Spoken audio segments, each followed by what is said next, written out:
Blog Talk Radio.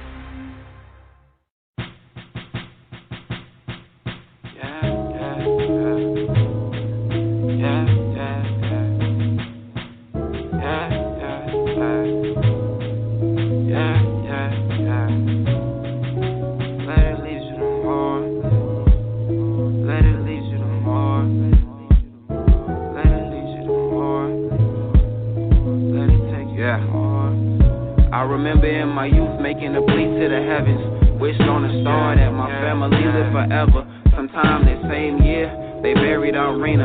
Doubt on the other side, I recognize if I seen her. Way it's going, I'll probably need it a voucher to gate. Tell her bring Taylor, I'm sure by now that his name show her weight. Back in my realm, facing hell, wondering how I maintain. Don't pray as much as I should, but never alter my faith. Apologize if my patience to make some view me as boring. Writing the script to this score at my home at 4 in the morning. I'm more in sync with myself than I've ever been in this moment. No time to dwell on missed opportunities. Choosing to flow with emotion. Heard a commotion coming from my cousin room, blasting his roof from Ohio. It was the first day in June. The harmonies were so new. Introduced to the crossroads, and then I walked roads along with lost souls, like we went off-road. I welcome you to the depths, with thoughts are liable to take on a whole life on itself. If you're not cautious, you may end up lost in one of your dreams. There's no inception, I've witnessed the mind turn on itself. There's some creating a cell that many could never escape. I went and made it my home, and locked it up like a safe. But no one really is safe, you're either the hunter or prey. The only judge is above. If we should meet any day from now, nothing left but to embrace it. Yeah.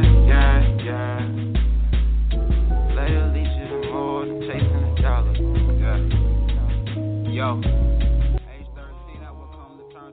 Hello. This is Ty Jones, and that's the sounds of Ian Clayton. Ian's out of Stone Mountain, Georgia, and the name of that song is entitled Embrace It. So today we're getting into a topic which is about mental health. And it's Mental Health Awareness Month, as a matter of fact. So we're going to be talking a little bit about the seriousness of COVID-19 and how people are coping with mental health while they're at home and things like this. So the outbreak of corona disease may be stressful for people. So fear and anxiety are some of the one or two of the diseases that can be overwhelming during this. Strong emotions can occur in adults and children. And coping with this stress will make you and the people around you much stronger if you learn to have some coping mechanisms and skills. So fear and worry about your own health and the health of your loved ones. Changes in your sleep and eating patterns can occur right now. Difficulty sleeping or concentrating. Worsening of chronic health problems. And increased alcohol, drugs, and other drugs. You know what I'm saying?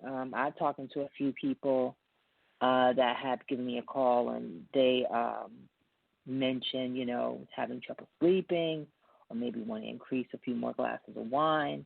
So it can be hard right about now.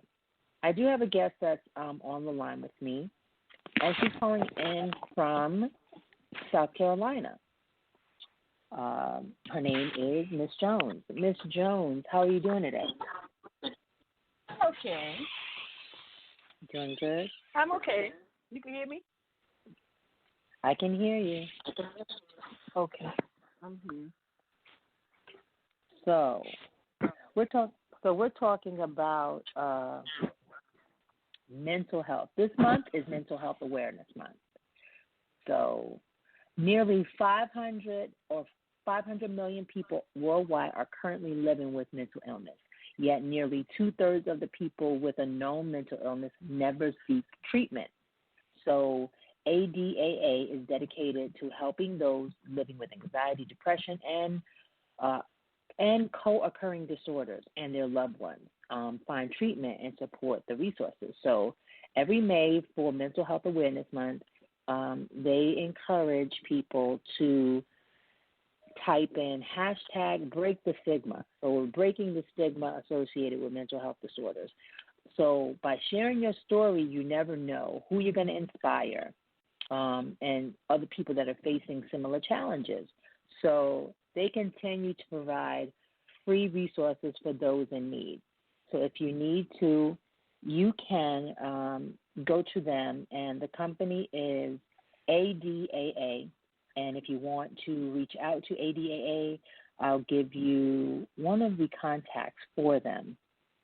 And then I'll allow my guest that's in the studio with me to even tell us, maybe she has some insight about this, about mental health, and maybe how it affects people she knows, or share her testimony. So you can go to adaa.org.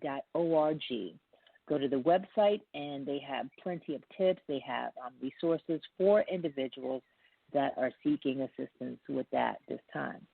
Ms. Jones, you want to share anything, testimonies, or even give us some insight on how you feel about what's happening currently?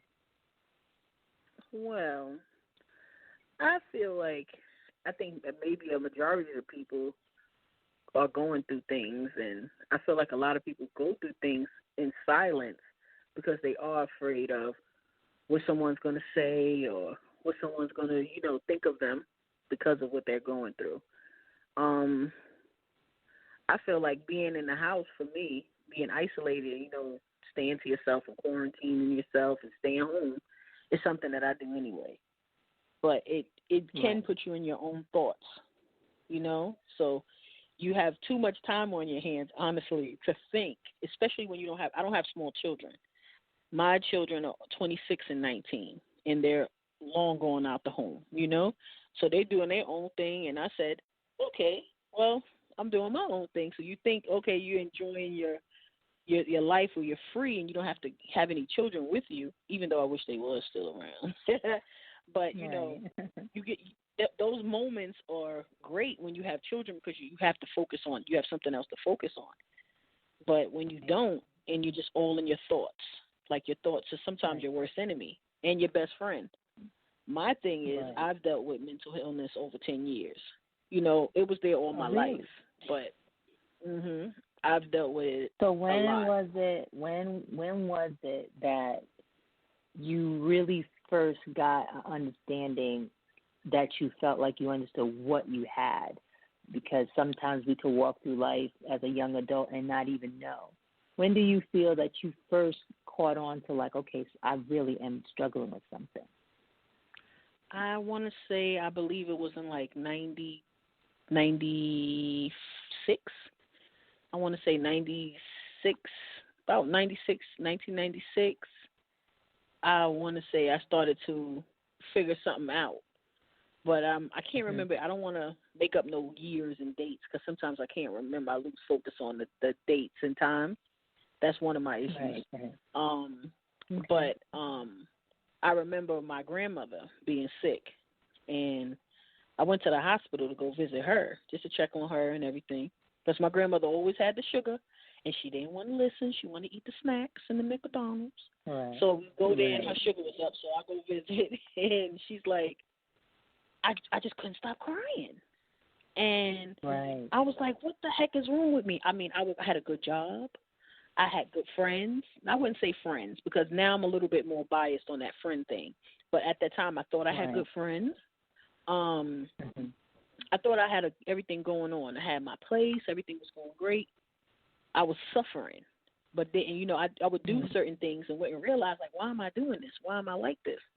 And one day I just wouldn't stop crying. So I go to my grandmother, and I'm like, okay, this crying is not going to be happening because I'm with her. Sure enough, bust out crying, laughing, joking, talking, crying. So she's like, what's wrong? And I'm like, I don't know. So she's the one who pushed me to say, look, when you leave out of here, go downstairs, go in the emergency department, and go to the mental health department, And I went down there. Yeah, I never forget the doctor's name was Dr. Hamidi at Montefiore Medical Center in the Bronx. And he opened my eyes to, to stuff that was, that I was experiencing. I mean, that was the best thing that ever happened to me. Hospitalization was one of the best things that ever happened to me. I don't want to start thinking, but I think too much now. Now I'm just thinking a little too much. I'm back into the habits that I used to have before I relocated. So some of the habits I had was overthinking, overeating. I had put on so much weight. Sleeping or concentrating? Do you have any difficulty I can sleep with better. concentrating? Ty, I can actually sleep better now that I left New York. My thing is back. The only thing that's back is the overeating. People that know me for a long time know that I've always struggled with food. You know, so food has been a comforter for me. So I've noticed that I've gained weight, a lot of weight. So I'm trying to work with that now. So it's like, and then the medical, the help that I got in New York definitely is not the same as that I would get out here, even before the pandemic. Like, they pay more attention to you in your, with mental health as far as New York is concerned. Well, I've had better experiences in New York than I've had out here. So it's like, where do we go when we can't walk into the clinic? Right. So, and so to say, with that said, I'm just going to share. I'm going to share that. So she brought up a good subject, guys. If you need help and know someone who does, here are a few phone numbers that you can reach out to. So if you're feeling overwhelmed with emotions like sadness, depression, or anxiety, and you feel like even if you want to harm yourself, first off, some of those people, you can call 911. But also you can visit what's called the Disaster Distress Helpline. It's toll-free, and you call 800-985-5990, or you can text the word, all one word, talk with us, and you would text it to 66746, and then someone would text you back, or you can stay on the line with the toll-free number, 800-985-5990, so you can talk to a healthcare professional or someone that is skilled with helping those that are battling with depression or feeling overwhelmed or have anxiety currently. You can also visit the National Domestic Violence Hotline. They are another source of help, 800-799-7233. And if you want to know where I'm getting the information, I'm actually on the Center for Disease Control and Prevention, and I'm giving you information straight from the source, okay? And these are some things, guys, that if you find yourself in a tight place right now, take breaks from watching or reading or listening to the news. Take a break from that. Get off of your social media. Sometimes it's too much hearing about the pandemic and things getting repeated so much. It can start upsetting you, okay? Go out for a walk. Take deep breaths, Sit still and try to meditate. Those are things that are comforting. Also, switch up the diet and try to eat healthy, well-balanced meals. Exercise, even if it's just walking, or, hey, just get physical with yourself. Do some dancing, something that's going to cheer you up. Get plenty of sleep and try not to, and this is hard for a lot of us right now, I think, is going to bed at 2, 3, 4 in the morning. Some of us have that habit right now because it's like, dang, I'm tired of sleeping.